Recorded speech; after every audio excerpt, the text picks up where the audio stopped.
السلام علیکم ناظرین، امید آپ لوگ خیریت سے ہوں گے۔ میں ہوں حسان ہاشمی۔ آج جمعے کا دن ہے اور آپ دیکھیں کہ ایران کے اندر تباہی مچی ہوئی ہے۔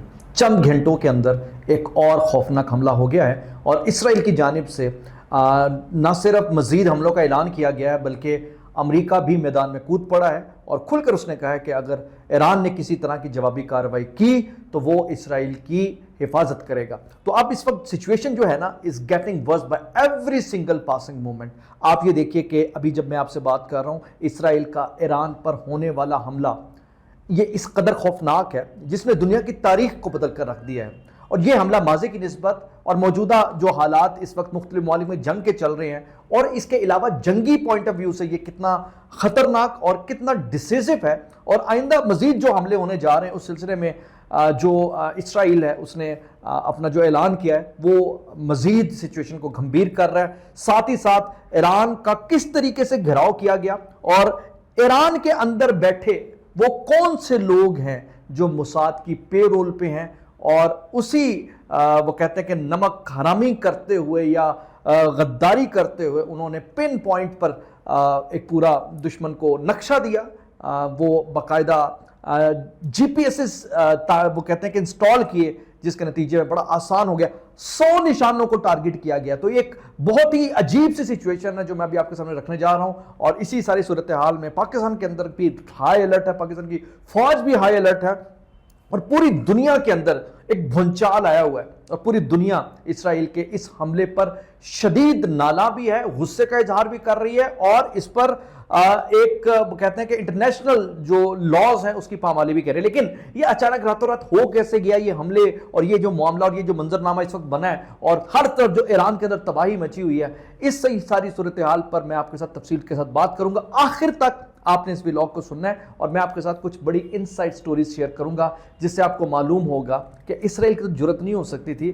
یہ حملہ بیسیکلی کس کی ایما پر ہوا، اندر سے کون کون شامل تھا، آرمی چیف جو مارے گئے ہیں ان کے ساتھ کون تھا جو ایک غدار تھا، اس کے علاوہ پاسداران انقلاب کے ساتھ کون سا غدار تھا جو کہ موجود تھا اور رابطے میں تھا، اور اس کی لوکیشن جو ہے جنرل کی اس نے فارورڈ کی۔ اور ایک اور سب سے خوفناک بات یہ کہ اس حملے سے پہلے موساد نے ایران کی سرزمین کے اوپر کچھ کارروائیاں کی، اور وہ ساری کارروائیاں بھی بڑی عجیب سی ہیں اور وہ میں آپ کے سامنے رکھوں گا۔ اور اس میں یہ سوال پھر اٹھنا شروع ہو رہا ہے کہ ایران کو یہ پتہ کیوں نہیں چلا؟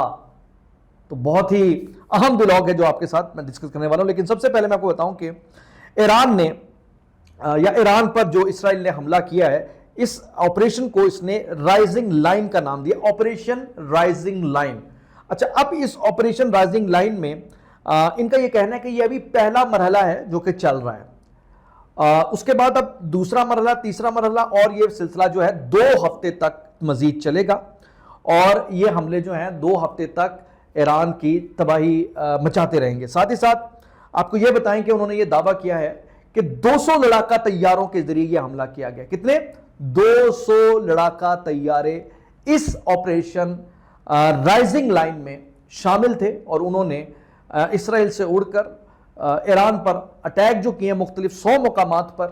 اس کے نتیجے میں تباہی جو مچی ہے وہ کتنی خوفناک ہے اس کا آپ اندازہ اس بات سے لگائیے کہ آرمی چیف ایک بہت بڑا عہدہ ہوتا ہے، پوری فوج کا سمبل ہے۔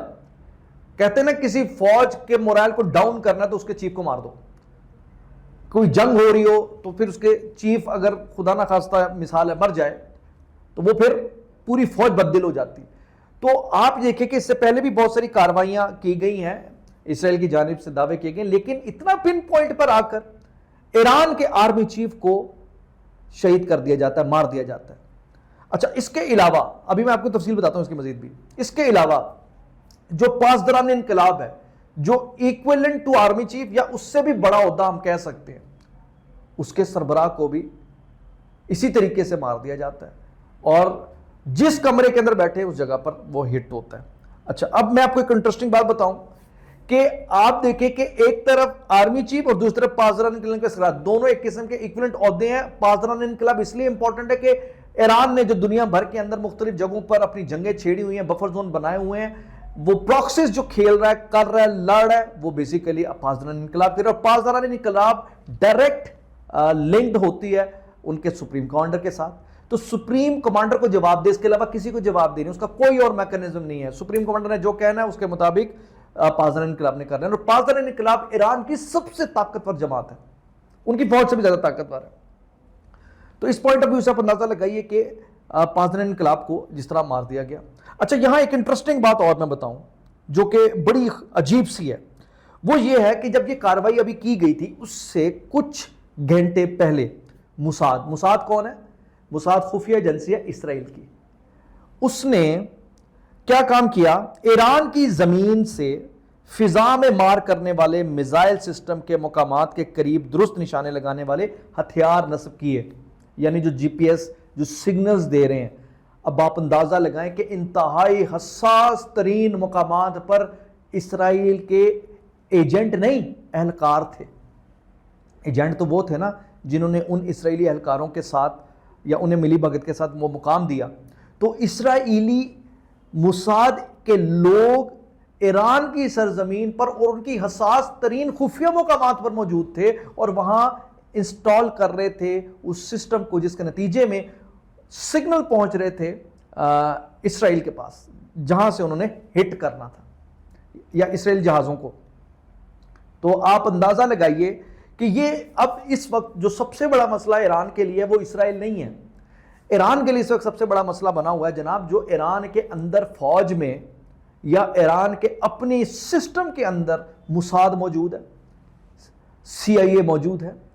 ایک تو ان کے اہلکار ان کی سرزمین پر ہے، دوسرا ان کے ایجنٹس اس میں شامل ہیں. اچھا، اب اسی ساری صورتحال پہ جو سب سے بڑا سوال اٹھ رہا ہے وہ کیا اٹھ رہا ہے؟ وہ سوال یہ اٹھ رہا ہے کہ آرمی چیف جس کمرے میں بیٹھے ہیں، جس کمرے کے اندر بیڈ کے اوپر لیٹے ہیں، جو بھی یا ایک پن پوائنٹ پہ جگہ ہے نا، پوری بہت بڑی بلڈنگ ہے بھائی. اچھا، اب اس بلڈنگ کے اندر اس مقام پر میزائل فائر ہو رہا ہے جس جگہ پر آرمی چیف موجود ہے. کوئی ادھر ادھر ہٹ نہیں ہو رہا، یہ نہیں ہو رہا کہ ہوا اچانک دھماکہ ہوا دھماکے میں مارے گئے، نہیں، پن پوائنٹ پر میزائل جا کر ہٹ ہو رہا ہے. پاسداران انقلاب کے پن پوائنٹ پر جا کر ہٹ ہو رہا ہے. 6 سائنسدان مارے گئے پن پوائنٹ پر. وہ سینئر ترین ٹارگیٹڈ جو سائنسدان تھے ان کو ہی ہٹ کیا گیا ہے، جو بیک بون تھے اور انہی جگہوں پر، اور 100 وہ مقامات جن پر یہ کیا گیا. اور اس میں آپ دیکھیں کہ انٹرسٹنگ بات یہ کہ سویلین کم مارے گئے ہیں، یعنی تمام ٹارگیٹ جو تھے وہ آلریڈی نہ صرف آئیڈینٹیفائڈ تھے بلکہ ان کی لوکیشن، ان کے ویئر اباؤٹس اور ایچ اینڈ ایوری وہ کہتے ہیں کہ ریکوائرڈ انفارمیشن موجود تھی ان کے پاس جب یہ اٹیک کیا گیا. بالکل آپ کو یاد تھوڑا سا ماضی میں لے کے جاؤں گا جب اسماعیل ہانیہ صاحب شہید کیے گئے تھے. اس وقت بھی یہ سوال بہت اٹھ رہا تھا کہ اس جگہ پر جس بیڈ پہ اسماعیل ہانیہ لیٹے ہوئے تھے اس جگہ پر آ کر میزائل کیسے ہٹ ہو گیا. ٹھیک ہے، اسی طریقے سے تھوڑا سا اور ایک اور ماضی میں اگر آپ چلے جائیں، ان کے جو ابراہیم رئیسی جو ایرانی صدر تھے، جب وہ ہیلی کاپٹر حادثے میں مارے گئے تو اس وقت بھی ایک کانسپیریسی تھی. آپ دیکھیے کہ ابراہیم رئیسی جو ایران کے صدر ہیں اور ان کے ہیلی کاپٹر کو حادثہ ہو رہا ہے، ان کا ہیلی کاپٹر جس انداز میں حادثے کا شکار ہوتا ہے پتہ لگ رہا ہے صاف کہ اندر سے انسائیڈ جاب ہے.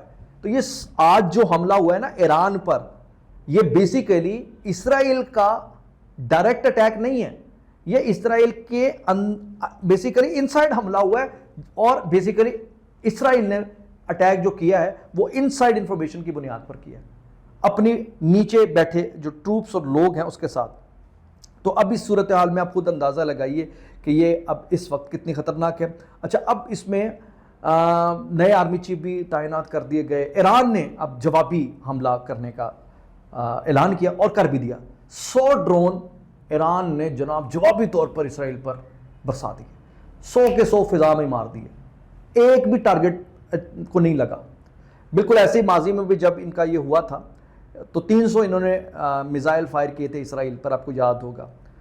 اور اسرائیل پر جو 300 میزائل فائر کیے گئے تھے تب بھی ایک بھی ٹارگٹ کو نہیں لگا. لیکن اس مرتبہ ایک ڈیفرنٹ ماحول یہ ہے کہ ڈونلڈ ٹرمپ اور اسرائیل اور اس وقت ان کا جو مزاج ہے، فی الحال کہا تو یہ جا رہا ہے کہ جناب چونکہ جوہری ایک معاہدہ کرنے سے انکاری اس وجہ سے کر رہے ہیں، تو جوہری معاہدہ کرنے سے تو یہ ہمیشہ سے انکاری رہے ہیں.